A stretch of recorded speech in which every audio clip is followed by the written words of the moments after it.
திடீரென்று ஒரு பெயின் வருகுது, அது கொஞ்சம் தாங்க இயலாம இருக்குதுண்டா, அது வலதா இருக்கலாம், இடதா இருக்கலாம், நடுவா இருக்கலாம். Until prove otherwise heart attack எடுத்து நீங்க உங்களோட டாக்டர்கிட்ட போகணும். ஒரு நாளும் வீட்டை இருக்கக்கூடாது. நடு இரவுல அல்லது ஏர்லி மார்னிங்ல தான் ஹார்ட் அட்டாக்கள் வர்றது. அந்த நேரங்களில் ஆக்களை மெட்டாக்களை டிஸ்டர்ப் பண்ணக்கூடாது. இது அசிட் நாங்களே எங்களுக்கு ஒரு காரணத்தை போட்டுட்டு வீட்டை இருக்கிறதால தான் கனை பேர் வீட்டிலேயே இறக்கணும். பட்டினி வரைக்குள்ள கூட கொழுப்பு வந்து கரைஞ்சி குளுக்கோஸா வந்து பார்க்கும்.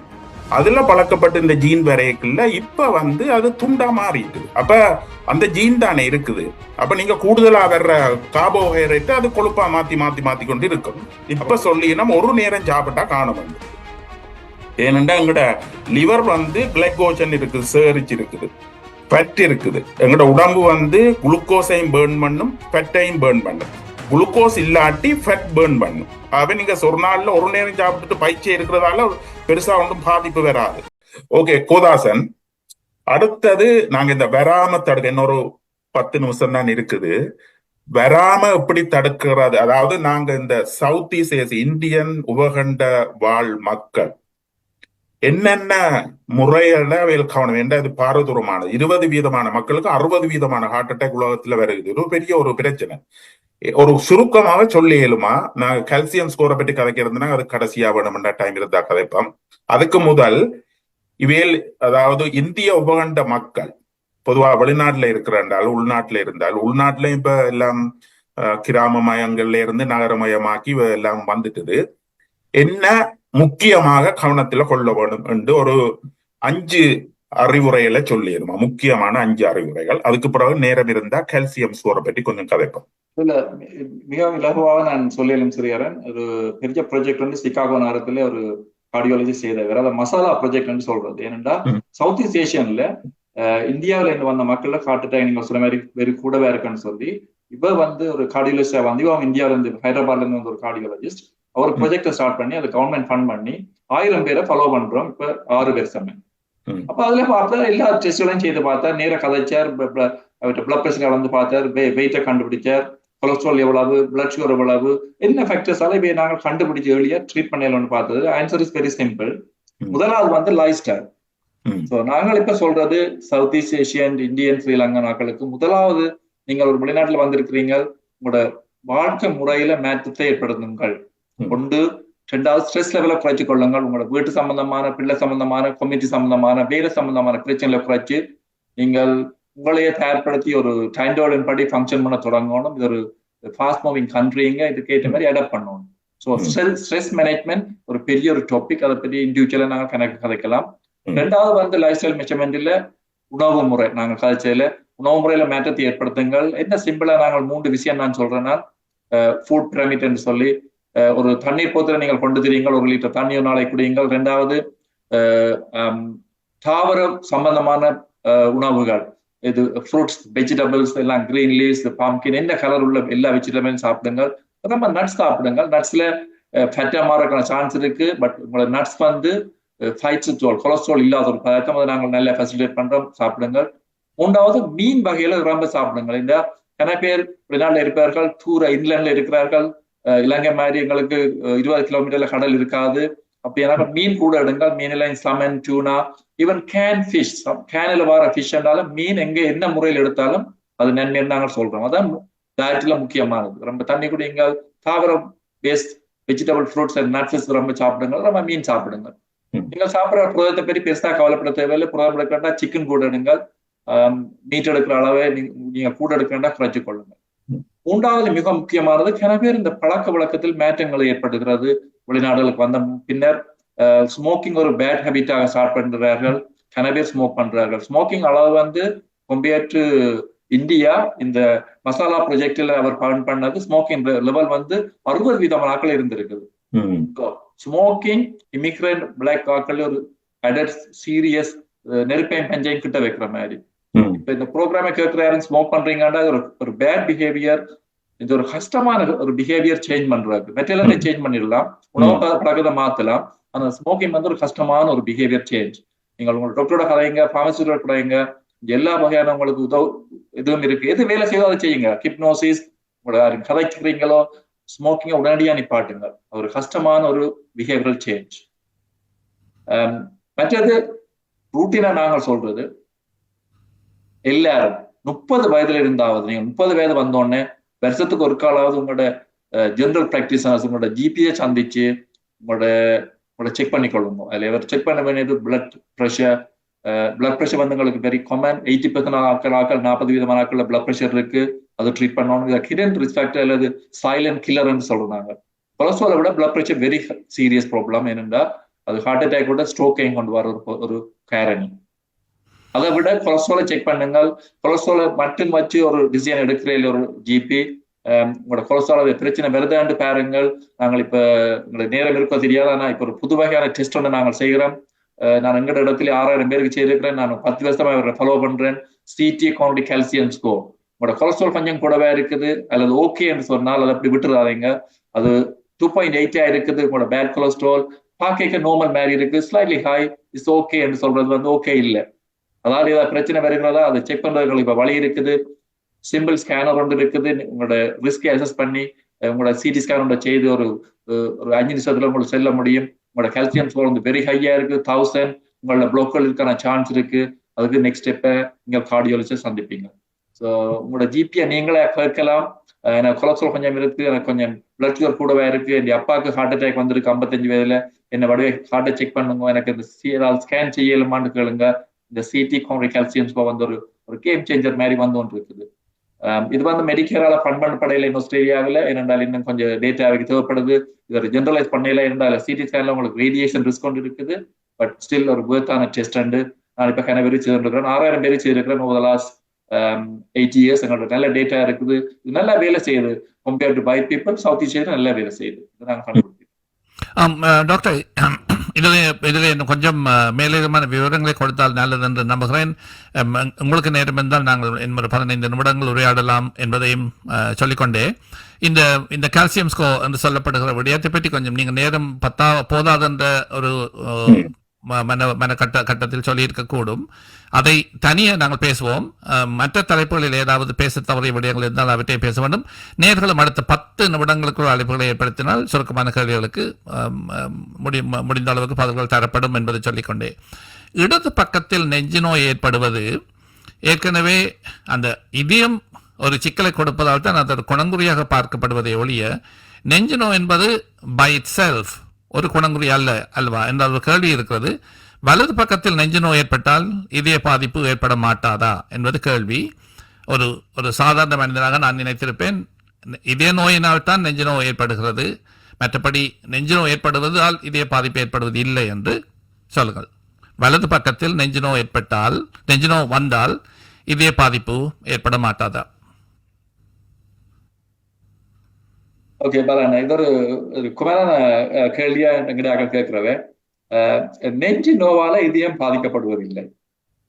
நெஞ்சு இதயத்திலே ஏற்படுகிற பாதிப்பால, சிறியன் விளங்கப்படுத்தின மாதிரி உங்களுக்கு குருதிக்குழாய்களில் அடைப்பு ஏற்படும் போது வர நோவாலதான் நெஞ்சு நோவாறது. யாரை கேட்டீங்கன்னா சரி, ஒரு நெஞ்சு நோவு என்றால் அது சீரியஸ் சிம்டமா எடுத்துக்கொள்வார்கள். ஏனென்றால் இதயத்தில வந்து உங்களுக்கு நெஞ்சு நோய் வருது என்றால், ஒரு சடுதியா வந்த நெஞ்சு நோய் என்றால் அது உங்களுக்கு ஒரு மாரடைப்பை அறிகுறியா இருக்கும். ஒரு குருதிக்குழாய் வந்து கம்ப்ளீட்டா பிளாக் பண்ணப்பட்டிருக்கும். அல்லது ஒரு குருதிக்குழாயில் அடைப்பு 70% மேல வந்தா பிறகுதான் உங்களுக்கு நெஞ்சு நோய் ஏற்படுகிறது. நெஞ்சு நோய் ஏற்படும் போது அதை நாங்கள் வேலை சீரியஸ் சிம்டமே எடுத்துக்கொள்கிறோம். இந்த நெஞ்சு நோய் ஏற்படும் போது கணவருக்கு ஒரு கன்ஃபியூஷனா இருக்கிறது. நார்மலா இதயத்தின நெஞ்சு நோய் வந்து நடு நெஞ்சில மேல ஒரு அமர்த்துற பிரஷர் மாதிரி இருக்கும். அதான் அநேகமான நோயாளிகள் வந்து சொல்றது. அதோட இந்த நெஞ்சு நோய் வந்து இடக்க பக்கம் அல்லது விளக்க பக்கம் பெறவும் அல்லது தொண்டையை நோக்கி பெறவும். ஏனென்றா இதயம் வந்து உங்களுக்கு முதல் டெவலப் பண்ணிக்கல, அது உங்களுக்கு கழுத்துல இருந்துதான் கீழே இறங்கி இருக்கு. அப்ப அந்த இடங்களுக்கு ரேடியேஷன் பெயின் சொல்றது. அது இடக்கையா இருக்கு, சிலாக்களுக்கு விளக்கையா இருக்கும், சிலாக்களுக்கு தாடையை நோக்கி கீழ்த்தாடையை நோக்கி நோ பெறவும். இந்த நோ வந்து ஒரு லோக்கலைஸ் பெயின், ஒரு சொல்லுவேன், ஒரு அமர்த்தல் மாதிரி இருக்கிறது, எல்லா இடம் பெறவர மாதிரி இருக்காண்டா, இது வந்து இதயத்துக்கான அறிகுறி. ஒரு இடத்துல பர்டிகுலர் ஸ்பாட்டில உங்களை கையால காட்டையில நோண்டா அது இதய நோயாக இருக்கான சந்தர்ப்பம் குறையும். அதை விட நான் உங்களுக்கு சொல்ல வேண்டியது, எமர்ஜென்சி டிபார்ட்மெண்ட் நாங்கள் செய்த ஆய்வின்படி 100 பேர் ஒரு நெஞ்சினோட வந்தால் 70% நெஞ்சு நோய் வந்து இருதயம் சம்பந்தமானது இல்ல. சோ கொமனா அவங்களுக்கு நெஞ்சு நோய் வாரது இதயத்தாலே இல்ல. ஏன்னா அவங்களுக்கு நெஞ்சில கணக்கு அங்கங்கள் இருக்கின்றன. ஒன்று மசில் இருக்கிறது, எலும்புகள் கார்டிலேஜ் வந்து ஜாயின் பண்ணுறது, அதை கொஸ்டோகொண்ட்ரைட்னு சொல்லுவோம். அதுல வர பெயினை அதை விட உள்ளுக்கு நுரையீரல்கள் இருக்கின்றன. உணவு களம் இருக்காது. அநேகமான நெஞ்சு நோவுக்கு காரணம் உணவு களத்துல வர அசிட் சம்பந்தமான கேஸ்ட்ரோஇசோஃபேகல் ரீஃப்ளக்ஸ் டிசீஸ் என்று சொல்றது. அதை விட உங்களுக்கு குருதி குழாய்கள் இருக்கிறது. அதை விட உங்களுக்கு முதுகில முள்ளந்தண்டு, அதை சுற்றியுள்ள எலும்புகள், கணக்கு காரணிகள் இருக்கு. அதை விட உங்களுக்கு வலது கால்வையில லிவர் இருக்கிறது, அதுல கோல் பிளர் இருக்கிறது. ஏதாவது வர நோய் உங்களுக்கு நெஞ்சை நோக்கி பரவக்கூடிய சந்தர்ப்பம் இருக்குது. ஸோ கொமனா நெஞ்சு நோன்னு சொல்றது வந்து காரணங்கள் இருக்கலாம். ஆனா நெஞ்சு நோய் வந்தால் அதை இக்னோர் பண்ண வேண்டாம். என ஒரு காரணம் அது உங்களுக்கு குருதி குழாயில் அடைப்பே வரலாம். அது உங்களுக்கு உயிராபத்து ஏற்படுத்தும். அதனால தான் நாங்கள் அதை சீரியஸா சொல்றோம். நீங்க வந்து செக் பண்ணி கொள்ளுங்க. செக் பண்ண அப்புறம் உங்களுக்கு டாக்டர் சொல்லுவாரு, இது உங்களுக்கு இதயம் சம்பந்தமானது இல்லை, இது வேறு அல்ல மசிலோ மஸ்குலோஸ்கெலட்டல் சம்பந்தமான என்றால் அதுக்கான காரணியை அறிந்து அதுக்கான வைத்தியத்தை செய்ய முடியும். நான் ஒரு கருத்தை சொல்றேன். அதாவது வந்து அவர் கேட்ட இந்த வடிவான இது ஒரு முக்கியமான கருத்து. இதயத்துக்கு போற இரத்த குழாயில ரத்தம் குறைவா போய் வர்ற அந்த இஸ்கீமிக் பெயின் வந்து நடு நெஞ்சில தான் ஒரு எலிபென்ட் இருக்கிற மாதிரி வரும். அது வலது பக்கம் இடது பக்கம் இல்ல, நடு நெஞ்சில தான் வரும். ஆனா இந்த ஏடிபிக்கல் பெயின் இதுதான் சாதாரண வர்றது. மற்ற பெயின் எந்த பக்கமும் வரலாம். கனவேர் நாங்க பாக்குறோம், கனவேர் ஒரு ரீகஜிடேஷன் அசிட் ப்ராப்ளம் வந்து உள்ளிய சாப்பிட்டுட்டு வீட்டை இருப்பினும் டாக்டர் வாட்டு போவோம் நினைப்பினும் இது அசிட் பெயின். அப்படி இல்லை. வெவ்வேறு மாதிரி இப்ப காலங்களும் மாற மாற ஹார்ட் வருத்தமும் வெவ்வேறு விதமா வருது.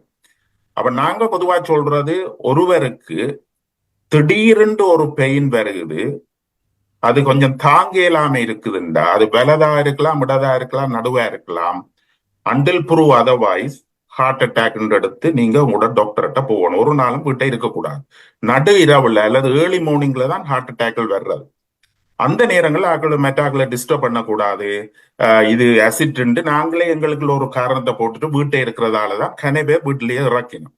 அப்ப நடு இரவு சாப்பிட்ட பிறகு இரவு அல்லது ஏர்லி மார்னிங்ல திடீரென்று ஒரு பெயின் வருது, முந்தைய ஒரு காயம் வேற இல்லையண்டா ஒன்றையும் அட்ரிபியூட் பண்ணக்கூடாது. உடனடியாக ஆம்புலன்ஸை கூப்பிட்டு போகணும் என்றதுதான் முக்கியம். அப்ப வலது பக்கமும் ஹார்ட் பெருத்தம் வரலாம், அது முக்கியமானது. அடுத்தது போன இந்த கால்சியம் ஸ்கோரை பற்றி கொஞ்சம் ஒரு 5 நிமிஷம் கதைக்கலாமா தான் நேரம் தந்தபடியா?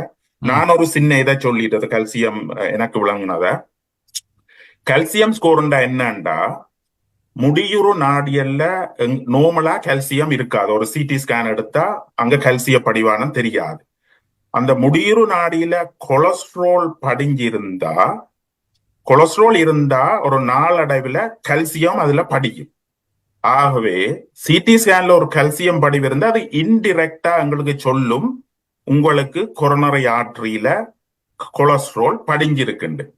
இப்ப பொதுவா இது எப்ப உதவி செய்யும்டா, ஒருவர் கொலஸ்ட்ரால் கூட இருக்குது, அவருக்கு ஒரு ரிஸ்க் ஃபேக்டர்ஸும் இல்ல, எல்டிஎல் 4 5.5, நாங்க கொலஸ்ட்ரால் மருந்த கொடுக்க எத்தனிப்போம். என்ற எங்களுக்கு தெரியும் இந்திய உபண்டாக்களுக்கு ஹார்ட் அட்டாக் வர்றது கூட. அப்ப நாங்க கொலஸ்ட்ரால் கொடுக்கப்பா, ஆனா அவர் விரும்ப மாட்டேன், எனக்கு வேண்டாம், எனக்கு கொலஸ்ட்ரால் மருந்து வேண்டாம். நான் அப்படியான ஆட்களுக்கு நாங்க இந்த கால்சியம் ஸ்கோரை செய்து, அங்க கால்சியம் இருந்தா அவர்களுக்கு கட்டாயம் இந்த கொலஸ்ட்ரால் டேப்லெட் கொடுக்க வேணும். அப்படி அது ஒரு இன்டெரக்டா உதவும். ஆகவே இந்த கால்சியம் ஸ்கோர் இப்ப கூட பேசுபொருளா வருது. ஆனா இன்னொரு காரணத்தால கவர்மெண்ட் இன்னும் மெடிக்கேருக்கு ஃப்ரீயா செய்ய கொடுக்க இல்லை, கொஞ்ச நாள்ல கொடுக்கலாம். இப்ப நான் நினைக்கிறேன் $100 எவ்வளவுக்கு $100-120 இருக்கும். அது உண்மையா எல்லாரும் செய்ய வேணும் இல்ல. இப்ப கூட ரிஸ்க் எடுக்கிறார்கள் செய்ய தேவையில்லை, ஆகலும் ஒன்றுமே இல்லாதாக்க செய்ய தேவையில்லை. இடையில எங்களை போல நாங்க ஒரு சவுத் ஈஸ்ட் ஏசியா நாங்க ஒரு ரிஸ்க் ஒரு குண்டு எப்பயும் எங்கள்ட இது படிக்கும். நாங்க அதை செய்யறது நல்லது. அதுல கால்சியம் படிஞ்சிருந்து ஸ்கோர் கூட இருந்த இப்ப 300-400 இருந்தா நாங்க ஆஸ்பிரினே இருந்துட்டு கொடுக்க வேணும், அதை ப்ரிவென்ட் பண்ண. அல்லது இருந்தா நாங்க கவனமாக இருக்கலாம். அப்ப அந்த இதுல இந்த கால்சியம் ஸ்கோர் முக்கியமான இடத்தப்படுகிறது. கூவன் அதை பற்றி வேற ஏதும் 1-2 சுருக்கமா சொல்லிடலாமா இந்த கால்சியம் ஸ்கோர்? இந்த கால்சியம் ஸ்கோர் நாங்கள் இப்ப 20 வருஷமே நாங்க இந்த கால்சியம் சிடி கால்சியம் ஸ்கோர் ஒரு புதிய டெஸ்டை செய்கிறோம். இந்த டெஸ்ட் என்ன மாதிரி செய்கிறோன்னு நான் உங்களுக்கு சொல்றேன். இது ஒரு சிம்பிள் சிடி ஸ்கேன். இந்த சிடி ஸ்கேன் செய்யும் பொழுது உங்களுக்கு ஒரு ஊசி ஒன்றும் போட தேவையில்லை, இதுல கான்ட்ராஸ்ட் ஒன்றும் இன்ஜெக்ட் பண்ண தேவையில்லை. அநேகமானவர்கள் சிடி ஸ்கேன் செய்திருப்பார்கள், அவருக்கு ஒரு நீரில போட்டு அவர்கள் கான்ட்ராஸ்ட் இன்ஜெக்ட் பண்ணி தான் சிடி ஸ்கேன் செய்வது நார்மலா. இது ஒரு நான் கான்ட்ராஸ்ட், ஒரு ட்ரை ஸ்கேன். நீங்கள் ஒன்றுமே செய்ய தேவையில்லை. நீங்கள் இந்த ஸ்கேன் செய்யறதுக்கு 10 செகண்ட் எடுக்கும். உங்களை ஒரு ஸ்கேனர் காலை அனுப்பி இதுல சிடி ஸ்கேன் ஒன்று செய்து உங்களோட இதயத்தின் இருக்க இடங்களை இந்த நெஞ்ச எப்படி 3 மில்லிமீட்டர் சைஸுக்கு நாங்கள் ஸ்லைஸ் பண்ணி அதுல ஒரு கால்சியம் படிஞ்சிருக்கான்னு பாக்குறோம். சிறுகதன் சொன்ன மாதிரி கால்சியம் என்ன, கால்சியம் ஏன் படிகிறது முடியுறு நாடிகள்ல கொலஸ்ட்ரால் டிபாசிட் ஆகி உங்களுக்கு நாளடைவில் அந்த கொலஸ்ட்ரால் டிபாசிட் ஆன இடங்கள்ல கொழுப்பு படிவுகள்ல வந்து கால்சியத்தை அட்ராக்ட் பண்ணுது. அப்ப அது கால்சிய படிவை ஏற்படுத்தும். அந்த கால்சியம், அந்த கொலஸ்ட்ரால் அளவை நாங்கள் ஒரு ஸ்கேனால இன்னும் கண்டுபிடிக்க முடியாது, அதை அளவிட முடியறதுக்கு இன்னும் ஒரு வசதி இல்லை எங்களுக்கு. ரிசர்ச் அளவில் லிபிட் ஸ்கேனர் ஒன்று இருக்கிறது. அப்ப இன்டிரெக்டா நாங்கள் என்ன பாக்குறோம், கால்சியம் இருக்கான்னு பாக்குறோம். அப்ப கால்சியம் இருந்தா அந்த சிடி ஸ்கேன்ல இந்த ஒயிட் வெள்ளை படிவுகளை எங்களுக்கு சிடி ஸ்கேன்ல பார்க்கலாம். அப்ப எல்லா இந்த நாங்கள் ஒரு 25 அல்லது 30 ஸ்லைட்ஸ் செய்து இந்த முடியுறு நாடிகள் இந்த சிடி ஸ்கேன் எடுத்து ஒவ்வொரு ஸ்லைஸ்லையும் எவ்வளவு கால்சியம் இருக்கான்னு கால்குலேட் பண்ணி ஒரு ஸ்கோர் ஒன்று சொல்றோம். அப்ப நார்மல் ஸ்கோர் என்ன, கால்சியம் ஸ்கோர் 0. நார்மலாக ஒரு ஹெல்த்தியான ஆள்ல, கொழுப்பு படிவு இல்லாத ஆள்ல கால்சியம் படிவு இருக்காது. அப்ப அவருக்கு கால்சியம் ஸ்கோர் 0வா இருக்கும். 0வா இருந்தால் நல்ல நிலைமை. நாங்கள் 0 கால்சியம் ஸ்கோர் உள்ள ஆட்களை 10% ஃபாலோ பண்ணி பார்த்தா ஹார்ட் அட்டாக் வர அளவு சரியான குறைவா இருக்கிறது அவர்களுக்கு. 0.1% per year தான் நடந்திருக்கு ஹார்ட் அட்டாக். கால்சியம் ஸ்கோர் கூட அப்ப இன்னொரு ஆள்ல கால்சியம் ஸ்கோர் 402 வருகிறது. அப்ப அவரு கொலஸ்ட்ரால் கூட, டயபெட்டிக் இருக்கு, ஸ்மோக் பண்றாரு, அவர்கிட்ட கால்சியம் ஸ்கோர் 402 இது வெரி ஹை லெவல். இவருக்கான ஹார்ட் அட்டாக் ரேட் வந்து வெரி ஹை. 1 in 10 சான்ஸ் இவருக்கு நெக்ஸ்ட் 10 yearsல ஹார்ட் அட்டாக் வர்றதுக்கான சான்ஸ். சில ஆட்களுக்கு 1000 ஆயிருக்கும். நான் 10,000 உள்ளாலையும் பார்த்துருக்கிறேன். ஸோ கால்சியம் ஸ்கோர் கூட உங்களுக்கு ஹார்ட் அட்டாக்கான ஸ்ட்ரோக் வரதுக்கான சந்தர்ப்பம் கூடுகிறது. அதை எளியா கண்டுபிடிக்கலாம். ஏன் இது சவுத் ஈஸ்ட் ஏஷியன்ல இம்பார்ட்டன்டா, அவருக்கு ஹார்ட் அட்டாக் 50 ஹார்ட் அட்டாக் 50 பேருக்கு முதல் வருகிறது. அப்ப முதல் ஏர்லியாவே நாங்கள் கண்டுபிடிக்கிறக்க அவர் 35 வயது வரும்போது நாங்கள் கால்சியம் ஸ்கோரை செய்ய சொல்றோம். அந்த கால்சியம் ஸ்கோரை செய்து உங்களுக்கு கால்சியம் இருக்கு படிவு இருந்தா உங்களோட ஜிபிக்கு தெரியும் உங்களுக்கு ஹை ரிஸ்க். உங்களை கூப்பிட்டு ஸ்ட்ரெஸ் செய்து உங்களுக்கு ஆஸ்பிரினையும் கொலஸ்ட்ரால் டேப்லையும் கொடுத்து உங்களுக்கு ஹார்ட் அட்டாக் வர்றதை தடுக்கலாம் லாங் டேர்ம்ல. அதுதான் எங்களோட மெயின் சிம்பிளான டெஸ்ட் சில பேருக்கு நல்ல உதவி செய்யும். அப்ப நீங்க போய் அத ஒரு $100 செலவழிக்கிற எல்லாரும் இல்ல, உங்க டாக்டர் போய் நீங்க கேட்டு அவர் அசஸ் பண்ணிட்டு சொல்லுவேன். அது செய்யறது வந்து நல்லது. உங்களுக்கு படிமானம் இருந்து ஸ்கோர் கூடண்டா நீங்க வேலை கவனமா இருக்கலாம். அப்ப அது ஒரு நல்ல டெஸ்ட். அப்ப ஏர் சீரிஸ் கால்சியம் ஸ்கோரை கேட்கணும்னு நான் கேட்டேன்டா, எங்களை மாதிரியான சவுத் ஈஸ்ட் ஏஷியன் 35 40 வயது உள்ளாக்கள் ஏழியாச்சிரே நல்ல. எங்களுக்கு மெயின் நோக்கம் வந்து வேலியா கண்டுபிடிச்சு அது ப்ரிவென்ட் பண்றது. அவங்களுடைய அப்பா அல்லது அம்மாவுக்கு ஒரு ஸ்ட்ரோக் வந்திருக்கு அல்லது ஹார்ட் அட்டாக் வந்திருக்கு 55-60 வயதுல, ஃபேமிலி ஹிஸ்டரி, அவை வந்து ஹை ரிஸ்க், அவை செய்யலாம். கொலஸ்ட்ரால்களுக்கு ஒரு பதில்ல இருக்கிறான்னு சொல்றோம் நாங்கள் ஒரு கோல்ல 2.8 LDL லெவல் 2.5 3 இருக்குது. உங்களுக்கு கொலஸ்ட்ரால் டேப்லெட் எடுக்க விருப்பம் இல்லை, உங்களுக்கு ஒரு ரிஸ்க் ஃபேக்டர்ஸும் இல்லை, ஸ்மோக் பண்ற இல்லை, நீங்கள் எக்ஸசைஸ் செய்றீர்கள், டயபெட்டிக் இல்லை, அவர் ஒரு நல்ல ஒரு டெஸ்ட் செய்து உங்களுக்கு கால்சியம் ஸ்கோர் 0 கொலஸ்ட்ரால் LDL 4 இருந்தாலும் இப்ப அவசரம் இல்லை கொலஸ்ட்ரால் குளிர்ச்சியை கொடுக்குறதுக்கு. ஆனா உங்களுக்கு கால்சியம் ஸ்கோர் 402 வந்தா உங்களுக்கு கால்சியம் ஸ்கோர் ஹை, நீங்க அந்த கொலஸ்ட்ராலை ட்ரீட் பண்ணணும் வேண்டாம், அது உங்களுக்கு ஆல்ரெடி கொலஸ்ட்ரால் படிவு ஏற்படுத்தி இருக்கான்னு சொல்லிடணும். அப்ப செலக்டட் ஆக்களுக்கு உங்களோட பொது வைத்தியரோட கதைச்சு இது ஒரு நல்ல ஒரு டெஸ்ட் செய்யறதுக்கு ஒரு $150 இப்ப இங்க சார்ஜ் பண்ணினோம். நாங்கள் இருக்கிறேன் ஏப்ரல் அடுத்த வருஷத்துல இருந்து மெடிக்கல் சிலாக்களுக்கு அதை ரீபேட் பண்ணோம். கதைச்சு கொண்டு இருக்கிறோம். ஃபேமிலி ஹிஸ்டரி இருந்தா, கொலஸ்ட்ரால் டேப்லெட் எடுக்க விருப்பம் இல்லை, கொலஸ்ட்ரால் ஹையா இருக்கிற ஆக்களுக்கு கால்சியம் சோறு செய்ய அரசாங்கம் அனுமதி கொடுக்கறதுக்கு யோசிக்கணும். நிறைய கருத்தாக வாருங்கள் டாக்டர் குவதாசன், பின்னர் டாக்டர் ஸ்ரீஹரன் தனது நிறைய கருத்தை சொல்லலாம். எங்களுடைய இந்தியன் டாபிக் வந்து ஒரு முக்கியமான ஒரு டாபிக். சவுத் ஈஸ்ட் ஏஷியன், இலங்கை அல்லது இந்தியாவில் பிறப்பா கொண்டவர்களுக்கு மாரடைப்பின் அளவு அதிகமா இருக்கிறது. இது மாரடைப்பு மிகவும் இழப்பான பயத்தில் ஏற்படுகிறது. மாரடைப்பு ஏற்படும் போது அவர்களுக்கு இறப்பு வீதம் கூடவா இருக்கிறது வெள்ளைக்காரோடு ஒப்பிடும்போது. அப்படி இது ஏன் நடக்கிறது என்பதை பற்றி நான் கதைச்சோம். மெட்டாபாலிக் சிண்ட்ரோம், இன்சுலின் ரெசிஸ்டன்ஸ், எங்களோட cultural change, stress related factors. இது எப்படி தடுப்பதற்கான வழியில நான் சொன்னேன். Life style measures very important. உங்களுக்கு எக்ஸசைஸ் செய்வது, ஸ்ட்ரெஸ்ஸை மேனேஜ் பண்ணுவது, உங்கள் உணவை பூரணமாக மாற்றிக்கொள்வது பற்றி நாங்கள் பங்கப்படுத்தினோம். எப்படி நாங்கள் இந்த ஹார்ட் அட்டாக் வருவதை தடுப்பதற்கு அல்லது ஏர்லியாக இதை எப்படி கண்டுபிடிக்கலாம் என்பதற்கு சிடி கவுண்டி கால்சியம் ஸ்கோர் வந்து செலக்டட் ஆக்கள்ல சில ஆக்கள்ல ஸ்பெஷலி உங்களுக்கு ஏர்லியாக 35-40 வயதுல செய்தால் கால்சியம் ஸ்கோரை வச்சு உங்களுக்கு பின்னுக்கு வர போகின்ற இன்னொரு 10 வருஷமோ 15 வருஷத்துல வரப்போற மாரடைப்பை தடுக்கலாம். தடுக்கான வழிகள் வந்து ரிசர்ச்சின் படி ப்ரூவ் பண்ணப்பட்டிருக்கிறது என்பதையும் கதைச்சோம். ஏதாவது கேள்விகள் இருந்தால் நீங்கள் எங்களுக்கு இமெயில் பண்ணுங்க, நாங்கள் உங்களுக்கு உதவியாக இருப்போம். எங்களோட மெயின் நோக்கம் வந்து உங்களுக்கு மாரடைப்பு வராமல் அல்ல ஸ்ட்ரோக் வராமல் உங்களை ஹெல்த்தியாக இந்த வெளிநாடுகள் வச்சிருப்பது தான் எங்களது நோக்கம். ஸ்ரீஹரன், உங்களிடம் போவதற்கு முன்னர் தொலைபேசியில் இணைந்திருக்கும் நேர் சுருக்கமான கேள்வியாக இருக்கும் என்று நம்புகிறோம். வணக்கம். வணக்கம். வணக்கம். நாங்கள் நேரம் தாண்டி ஓடி இருக்கிறோம். சுருக்கமான கேள்வியாக இருக்கும் என்று நம்புகிறேன். வாருங்கள். ஒரே கேள்விதான். எனக்கு சிடி ஆஞ்சியோகிராபி செய்தார்கள், அதில் ஒன்றும் கண்டுபிடிக்கவில்லை. ஹலோ, நீங்கள் உங்கள் வானொலி தான் பின்னால் எதிரொலிக்கிறது, அதனால தான் உங்களுக்கே குழப்பமாக இருக்கிறது. சிடி ஆஞ்சியோகிராபி செய்தவர்கள் சிடி ஆஞ்சியோகிராபியும் இந்த கால்சியம் ஸ்கோரும் கிட்டத்தட்ட ஒன்றா அல்லது அறிய விரும்புவேன். இது ஒரு நல்ல ஒரு கேள்வி. கன்ஃபியூஸ் பண்ற ஒரு கேள்வி தான். சிடி கால்சியம் ஸ்கோரும் சிடி கோரி ஆஞ்சியோகிராம் ரெண்டும் வேறுபட்ட investigation. CD coronary calcium score வந்து ஒரு ஏசிம்டமேட்டிக் ஆள், உங்களுக்கு ஒரு சிம்டம் இருக்கக்கூடாது, உங்களுக்கு எவ்வளவு கொலஸ்ட்ரால் படிவு இருக்கு, எவ்வளவு கால்சியம் இருக்குன்னு கண்டுபிடித்து ஏர்லியாக கண்டுபிடித்து உங்களை இந்த லாங் டேர்ம்ல உங்களுக்கு இந்த முடிவு நாடுகளை குழப்பப்படுவதை தடுத்து ஹார்ட் அட்டாக்கை குறைப்பதற்கான ஒரு வழிக்கான ஒரு டெஸ்டாகத்தான் அது கருதப்படுகிறது. இதுல வந்து ஒரு கண்ட்ராஸ்ட் இன்ஜெக்ட் பண்ணுவதில்லை, ஒரு ட்ரை ஸ்கேன் சொல்ற நாங்கள் இது செய்வது இதுக்கான எலிஜிபிள் பீப்புள் வந்து ஏசிம்டமேட்டிக் ஆகணும்னு நாங்கள் சொல்றோம், ஒரு சிம்டம் இருக்கக்கூடாது. இன் கண்ட்ராஸ்ட் சிடி கோரி ஆஞ்சியோகிராம் என்பது ஒரு டிஃபரெண்டான ஒரு டெஸ்ட் உண்டு. அது கண்ட்ராஸ்டை இன்ஜெக்ட் பண்ணி, அது ஒரு சிடி ஸ்கேன் தான், அதை கண்ட்ராஸ்டை இன்ஜெக்ட் பண்ணி உங்களுக்கு குருதி நாடிகளில் முடியுற நாடிகளில் அடைப்பு இருக்கிறதாண்டு டிரெக்டா பார்ப்பதற்கான ஒரு ஆஞ்சியோகிராம். ஆஞ்சியோகிராம் 2 வகையாச்சு எல்லாம் ஒன்று சிடி ஆஞ்சியோகிராம், மற்றது இன்வேசிவ் ஆஞ்சியோகிராம் என்று சொல்றாங்க. இதுல சிடி ஆஞ்சியோகிராம் ஒரு ஆல்டர்னேட்டிவ் டெஸ்டாக இப்ப நாங்கள் சில ஆட்களுக்கு செய்கிறோம். சிடி ஆஞ்சியோகிராம் செய்கிறதுக்கான இண்டிகேஷன் வந்து அவருக்கு நெஞ்சு நோய் இருந்திருக்க வேணும், அவருக்கு குருதி முடியுற நாடுகள் பிளாக் இருக்கா என்பது பார்ப்பதற்கான ஒரு டெஸ்ட். இது ரெண்டும் டிஃபரெண்டான டெஸ்ட். இது ரெண்டையும் கன்ஃபியூஸ் பண்ண தேவையில்லை. ஒரு ஆளுக்கு கொலஸ்ட்ரால் கூடவே இருக்கு, அவருக்கு முடியுற நாடுகளை கால்சியம் படிவு இருப்பான்னு பார்ப்பதுதான் CT coronary calcium score test.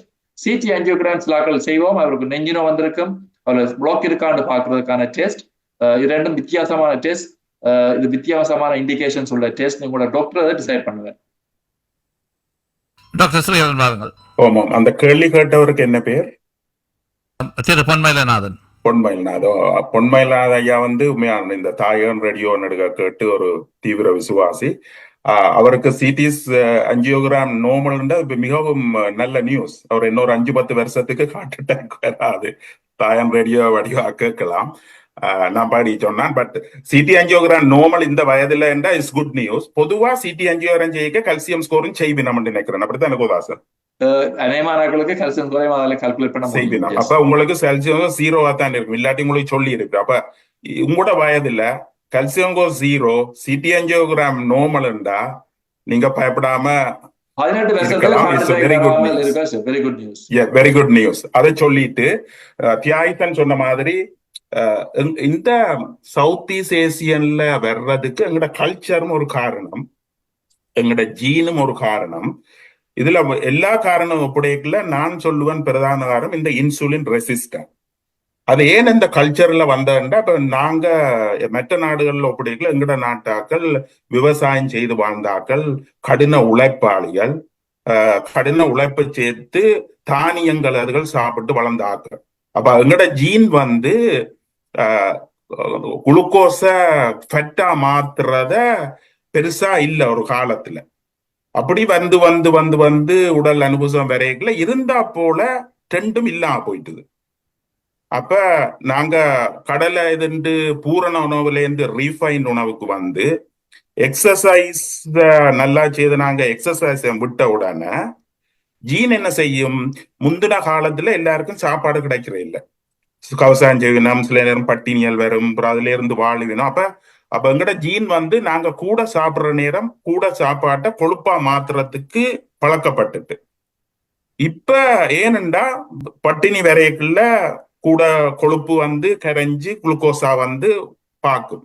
அதுல பழக்கப்பட்ட இந்த ஜீன் வரைக்குள்ள இப்ப வந்து அது துண்டா மாறிட்டு, அப்ப அந்த ஜீன் தானே இருக்குது. அப்ப நீங்க கூடுதலா வர்ற கார்போஹைட்ரேட் அது கொழுப்பா மாத்தி மாத்தி மாத்தி கொண்டு இருக்கும். அப்ப கூட கார்போஹைட்ரேட் சாப்பிட்டு 70% கார்போஹைட்ரேட் மசில்ஸுக்கு போறது. அந்த காலத்துல எல்லாரும் வேலை செய்தவ. அப்ப மசில்ஸுக்கு 70 போகாட்டி சாப்பிடுறது 30% குளுக்கோஸ் வந்து உடம்பு அனுசவத்துக்கு போக 70% வந்து இன்சுலின் என்ன செய்யும், கொழுப்பா மாத்திரும். அது வந்து உடல்ல ஓடைக்குள்ளதான் இந்த ஹார்ட் அட்டாக் வருது. அது எங்கட வாழ்க்கை முறையில மாத்திர வேணுமெண்டா கார்போஹைட்ரேட் சாப்பாட்டை குறைச்சு ஒன்று என்னொன்று சொல்றேன், கொஞ்சம் டைம் போனாலும் இப்ப சொல்லினா ஒரு நேரம் சாப்பிட்டா காணும். ஏனென்றா எங்கட லிவர் வந்து கிளைகோஜன் இருக்குது, சேரிச்சு இருக்குது, ஃபேட் இருக்குது. எங்கட உடம்பு வந்து குளுக்கோஸையும் பேர்ன் பண்ணும், ஃபேட்டையும் பேர்ன் பண்ணும். குளுக்கோஸ் இல்லாட்டி ஃபேட் பேர்ன் பண்ணும். ஆகவே நீங்க ஒரு நாள்ல ஒரு நேரம் சாப்பிட்டுட்டு பயிற்சி இருக்கிறதால பெருசா ஒன்றும் பாதிப்பு வராது. ஆகவே இன்டர்மிட்டன்ட் ஃபாஸ்டிங்ன்றதை சொல்லினா ஒருக்கா சாப்பிட்டுட்டு அடுத்தது கொஞ்சம் டைமை விட்டுட்டு இன்னொருக்கா 2 தரத்தோட நீங்க சாப்பாட்டை கண்ட்ரோல் பண்ணுனா இந்த இன்சுலின் ரெசிஸ்டன்ட் இல்லாம போகும். அதே மாதிரி நீங்க எக்ஸசைஸ் செய்து புரதம் கூடுன சாப்பாட்டு சாப்பிட்டு உங்களோட மசில் பல்ச்சை கூட்டி ஒரு வெயிட் பேரிங் எக்ஸசைஸ் செய்தா இந்த இன்சுலின் ரெசிஸ்டன்ட் இல்லாம போகும்.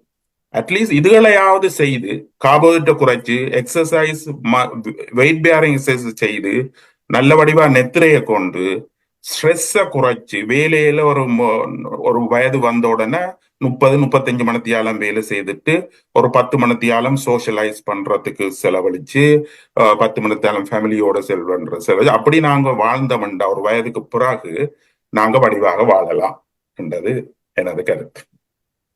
வாவ், அது சிறப்பான நிறைவாகவும் இருக்கிறது. அந்த வகையில் இன்றைய நிகழ்ச்சியை இந்த இடத்தில் நிறைவு செய்யலாம் என்று நம்புகிறேன். மீண்டும் எங்களுடன் இணைந்திருந்த யாழ் பல்கலைக்கழக மருத்துவ வைத்தியர்களுக்கு நன்றியை சொல்லுகிறோம். இந்த இந்திய உபகண்டத்தில் இருதய நோய் சார்ந்த ஒரு வாய்ப்பு அல்லது அந்த நிலைமை அதிகமாக இருப்பதற்கான காரணங்களும் எங்களால் அதை தடுப்பதற்கான முயற்சிகளும் என்ற அடிப்படையில் குறிப்பாக இலங்கை, இந்திய, பங்களாதேஷ், பாகிஸ்தான், நேபாள், பூட்டான் என்று சொல்லப்படுகிற அந்த சவுத் ஏசியா, தென்னாசியா, இந்திய உபகண்ட வட்டத்தில் வேறுபட்ட நிலைமைகள் இருப்பதையும் சொல்லி குறிப்பாக இந்த நூல்களையும் இந்த உசாத்துணை விடயங்களையும் வாசிக்கிற போது வெள்ளையின மக்களுக்கு சொல்லப்பட்ட விடயங்களை நாங்கள் இலகுவாக எங்களுக்காக மாற்றிக்கொள்ளக் கூடாது என்ற ஒன்றையும், பாரம்பரியமாகவே எங்கள் மரபணுக்களில் இருக்கிற கடுமையான வேலை என்று சொல்கிற போது நடந்து போவதும், நாங்கள் பாடசாலைக்கு மற்ற இடங்களுக்கு நடந்து போவதையும் கூட அது நாங்கள் ஒரு உடற்பயிற்சியாக தான் பார்க்கிறோம். அதுவும் இல்லாமல் தானியங்களை முழு உணவாக கொண்ட ஒரு வாழ்க்கை காலம் இருந்ததிலிருந்து இப்போது உடற்பயிற்சியும் இல்லாமல் தானிய உணவுகளும் இல்லாமல் இருப்பதில் ஏற்படுகிற அந்த மாற்றங்களும் எப்படி எங்களை பொதுவாக அறியப்பட்ட இடத்திலிருந்து, அதாவது இந்திய உபகண்டத்திலேயே இருந்து கொண்டிருக்கிற அந்த உசாத்துணை விடயங்களும் எங்களுக்கு சில சந்தர்ப்பங்களில் பொருந்தாது, வெள்ளையின மக்களுக்கு செய்யப்பட்ட ஆய்வுகளும் எங்களுக்கு பொருந்தாது என்பதால் ஒரு அமெரிக்கா அல்லது கனடா அல்லது UK போன்ற இடங்களில் எங்கள் மக்களை வைத்துக் கொண்டு செய்யப்பட்ட ஆய்வுகளை குறிப்பாக கவனித்து அதன் பின்னணிகளை உள்ளடக்கி இன்றைய உரையாடலை எங்களுக்கு அமைத்து தந்த டாக்டர் T. ஸ்ரீஹரன் மற்றும் டாக்டர் N. கோதாசன் இருவருக்கும் எங்கள் அன்பான நன்றிகளை சொல்லிக்கொண்டு அவர்களிடமிருந்து விடைபெற விரும்புகிறோம். அந்த வகையில் மீண்டும் ஒரு நிகழ்ச்சியில் சந்திக்கலாம். மிக்க நன்றி ஸ்ரீ, மிக்க நன்றி குஹன். வணக்கம். நன்றி வாலான, நன்றி டாக்டர் ஸ்ரீஹரன். இது மையகம் தழுவிய வான்வழி தோழன் தாயகம் தமிழ் ஒலிபரப்பு சேவை. அந்த வகையில் இன்று எங்களுடன் இணைந்திருந்த 2 மருத்துவர்களுக்கும் நன்றி சொல்லி இந்த நிகழ்ச்சியை நிறைவு செய்யலாம் என்று நம்புகிறோம். இது மையகம் தழுவிய வான்வழி தோழன் தாயகம் தமிழ் ஒலிபரப்பு சேவை.